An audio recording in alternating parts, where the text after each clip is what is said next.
hand control in a flop is pronation. Like and subscribe to learn arm wrestling together. Flop press. People don't often associate a flop with hand control, but hand control is just as important in a flop as any other move in arm wrestling.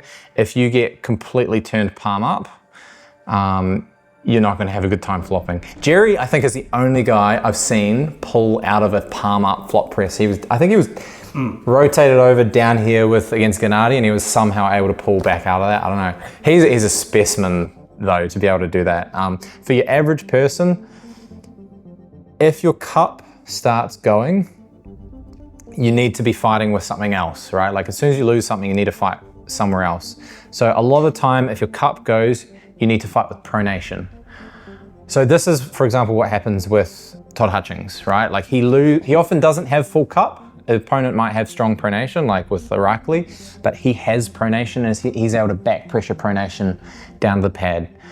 But again, Todd is a freak.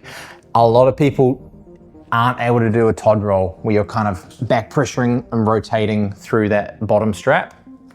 So a lot of people, when they've lost their cup, the only option is shoulder pressure, okay? Now,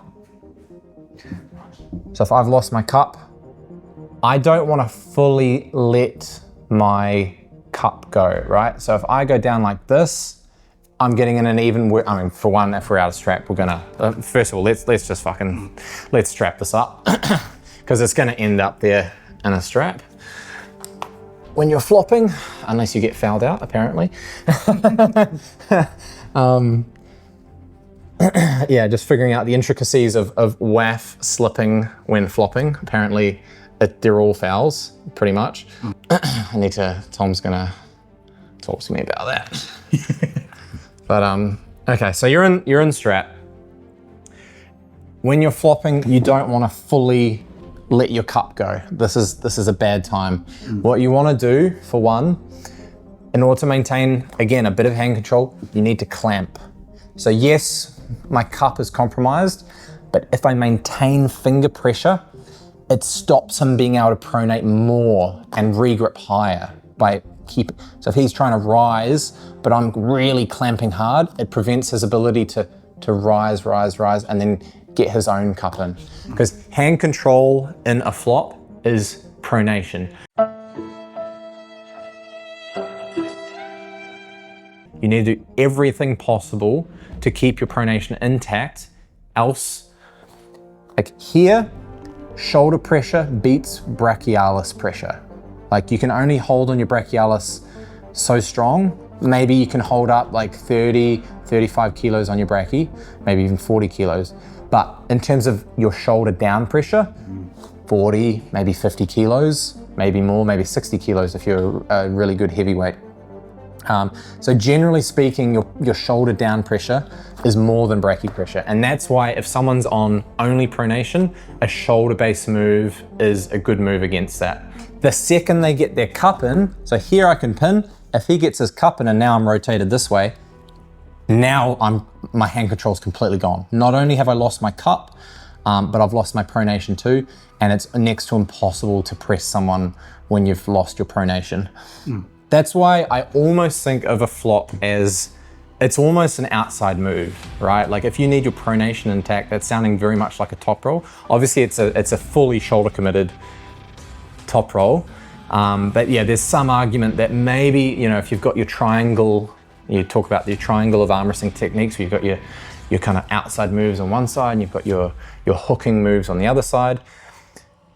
To me, the flop is almost at the very center bottom of the triangle, because you've got aspects of pronation, like your outside move, but then it's fully shoulder committed, like the press, the bottom part of the triangle on the hook, where it's more shoulder committed positions. So yeah, the flop press is a very interesting move, and it's not necessarily the best move. Like obviously, if you can have full hand control and get like a rotational press where you're kind of supinating and cranking up around the hand, even better. But of course, that's not always possible. For me personally, a flop is a situational move where I might have tried to top roll, lost my cup, but I ended up getting pronation. I can't finish though, and so I can rotate around my shoulder in place and then press. In doing that, if you are, doing a pronated top roll where you've lost your hand, you need to maintain internal pressure, internal rotation pressure as you're coming up. Because if you are down here on back pressure and you completely let go as you come up, your opponent's gonna pull you basically all the way over to your side of the pad by the time you get your shoulder in. So it's really important to be able to maintain that pressure. And if you've trained a bit of internal rotation like this, like staying inside your shoulder but then coming towards your chest, that'll help with this transition move. And maybe you don't end up in a flop. Maybe you're able to get your cup in and do a rotational press like that, even better. But in instances where your opponent has a really rock solid pronation, you can't get your cup in, a flop is a great option. Yeah, so a counter to a press, one of the counters to a press is getting enough riser pressure where then you can cup it in, right? So if I'm here and he's applying riser pressure to the point he gets his cup in, I've lost, okay? So when we're down more in this position, it's really important to clamp with my fingers so that when he's trying to rise and get further up, I'm cutting it off by biting especially my top two fingers there down to stop that regrip. Because regrip, if your opponent regrips enough, eventually they're going to be able to get their cup in and will be able to rip you out of your shoulder position.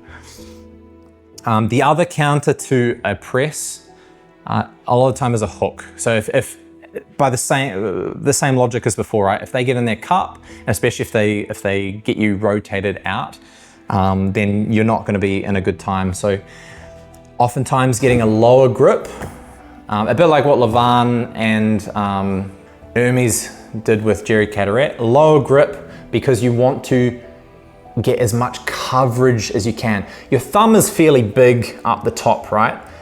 That's where it can be hard to cup around up here. As you go down, there's less and less meat that you need to get around to secure your cup. So oftentimes, if your opponent grips down low like this and I'm trying to flop, instantly I've lost my pronation, right? Because he was able to reach around my pronation chain a lot more. So that's something you've got to watch out for a flop, and that's kind of why, to me personally, it's a situational move. If your opponent is all in on pronation and they're not worried about their own cup, then you might think about doing a flop press. For most other instances, when your opponent is doing something cup-based, flop's probably not the right option.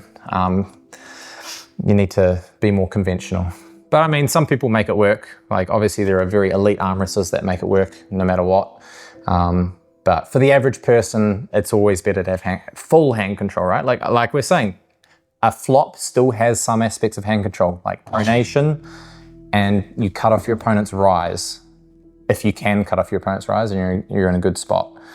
In order to win in a press, in a flop press, you need pronation and you need shoulder positioning and shoulder pressure.